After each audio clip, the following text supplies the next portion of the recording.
গাড়ির কাগজপত্র এবং হেলমেট ছাড়া তেল দেওয়া হচ্ছে না।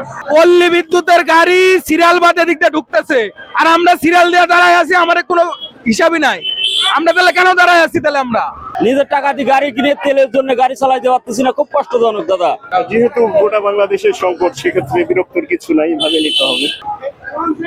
কি কারণে তাহলে এদিক দিয়ে ঢুকতে? কারণে এই যে পল্লী বিদ্যুতের গাড়িটা ঢুকতেছে, পল্লী বিদ্যুৎ স্পেশাল, আর আমরা কি লোকাল? আর আমরা কি স্পেশাল পল্লী বিদ্যুৎ হাসপাতাল, এগুলো স্পেশাল, তাই না? আমি অ্যাম্বুলেন্সের ড্রাইভার তো না, আমি তো অ্যাম্বুলেন্সের ড্রাইভার, তাই না? তাহলে আমার তো তার নিতে হবে, আমার বাচ্চা তো আসতে হবে, রুগী ফোন দিলে দেখুন আমার গাড়ি বাইপাস, আমার বাচ্চা তাহলে ভালো লাগে, রাতের গাড়ি করতে পাবো। জরুরি ভিত্তিক গাড়ি শুধু স্পেশাল, এছাড়া কোনো স্পেশাল চলবে না। জরুরি ভিত্তিক হাসপাতাল, অ্যাম্বুলেন্স এগুলা চলবে, দ্বিতীয় কোনো গাড়ি যাবে না, স্পেশাল যাবে না। নিজের টাকা দিয়ে গাড়ি কিনে তেলের জন্য গাড়ি চালাইতে পারতেছি না, খুব কষ্টজনক দাদা। যেহেতু গোটা বাংলাদেশের সংকট, সেক্ষেত্রে বিরক্তর কিছু নাই, ভাবে নিতে হবে। গোটা দেশব্যাপী তেলের ব্যাপক সংকট। আসলে এই সংকটটা আমরা মনে করি যে কৃত্রিম সংকট। ব্যাংক বিভিন্ন ঈদের ছুটির কারণে আসলে ডিউ না করার কারণে এই সংকটটা মূলত হয়েছে।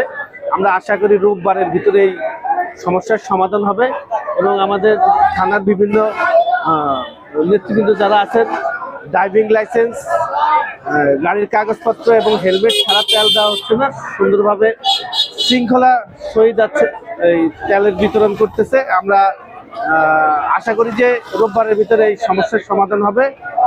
আর সবার উদ্দেশ্যে আপনি হেলমেট, কাগজপাতি এবং সরঞ্জাম ছাড়া আপনারা কেউ তেল নিতে আসবেন না, না হলে আইনগত ব্যবস্থা নেওয়া হবে। এই তেল নেওয়ার জন্য আসছি ঠিক দুপুর বাজে কয়টা, জুমার নামাজ পড়ে এক কথা আসার পরে দেখছি আমার আগে তারপরে গাড়ির সিরিয়াল আছে প্রায় 40টা।